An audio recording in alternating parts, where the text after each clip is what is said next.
Rick passou décadas procurando esse homem. E agora ele está morto. Finalmente o filho da puta está morto. Só que o Evil Mori parece saber, antes mesmo do Rick, o que aquilo significa. Como se sente? Melhor? Não, exatamente igual? É sempre assim. Nada mudou. E o mais cômico disso tudo, Rick passou 20 anos perseguindo um objetivo que durante muito tempo parecia ser a única coisa capaz de dar alguma direção na vida dele. Rick Prime está morto, a busca acabou, só que a paz que parecia estar esperando no fim da jornada não veio.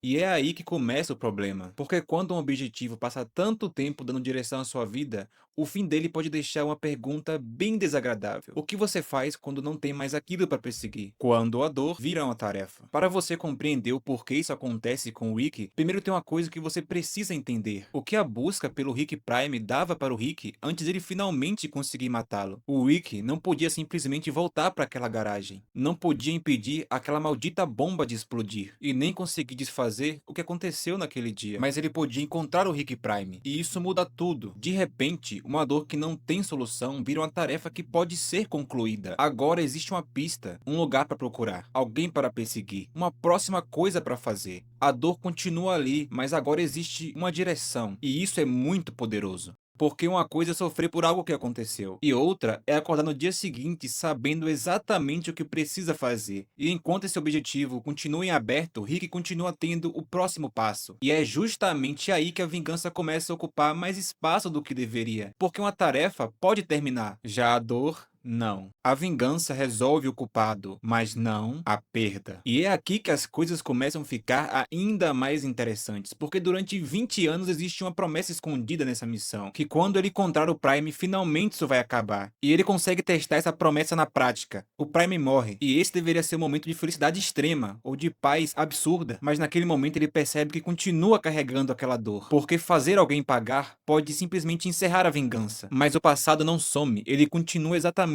onde ele estava. E é justamente quando não existe mais nada para resolver que o absurdismo entra nessa história. O filósofo Albert Camus parte de uma ideia muito simples. Nós passamos a vida procurando sentido, explicações e algum tipo de resposta definitiva, mas o mundo não tem obrigação de nos dar nada. E é exatamente isso que o Rick está enfrentando agora. Não existe mais inimigo para encontrar. Não existe mais uma resposta escondida esperando por ele. Só existe a vida nua e crua, do jeitinho que ela é. E aí a pergunta deixa de ser como mudar o que aconteceu e passa a ser como viver com o que aconteceu. Tá, mas depois de tudo isso, você deve estar se perguntando por que aquela vingança não trouxe a paz que o Rick queria. Porque talvez ele não tenha passado 20 anos tentando vencer não apenas um homem, mas o seu próprio passado. E eu e você sabemos muito bem que o passado não é um inimigo que pode ser morto. O filósofo Nietzsche tinha uma ideia para isso. Ele chamava de amor fati, que em miúdo significa amar o próprio destino. Mas não confunda, ele não estava simplesmente pedindo para você gostar de tudo o que aconteceu. Significa chegar a um ponto em que você não precisa mais desejar outra vida para fazer as pazes com a vida que recebeu. E é exatamente isso que o Rick nunca conseguiu fazer. Ele encontrou o Prime, conseguiu matá-lo, mas nenhuma dessas coisas responde àquela maldita pergunta que ficou na cabeça dele. E se tudo tivesse sido diferente? O problema é que essa pergunta é uma armadilha, ela não tem resposta. A Diane continua morta. Aquele dia continua tendo acontecido. E talvez a liberdade do Rick não esteja em finalmente conseguir alguma coisa que apague tudo isso, e sim em não precisar mais que aquilo seja apagado. Porque enquanto você passa a vida tentando derrotar aquilo que aconteceu, isso fica decidindo como você vive. E por isso, matar o Rick Prime nunca conseguiria trazer aquela paz que o Rick sonhava. E talvez a verdadeira paz comece quando o passado deixa de ser algo que você precisa esquecer e se torna algo que você não precisa mais mudar.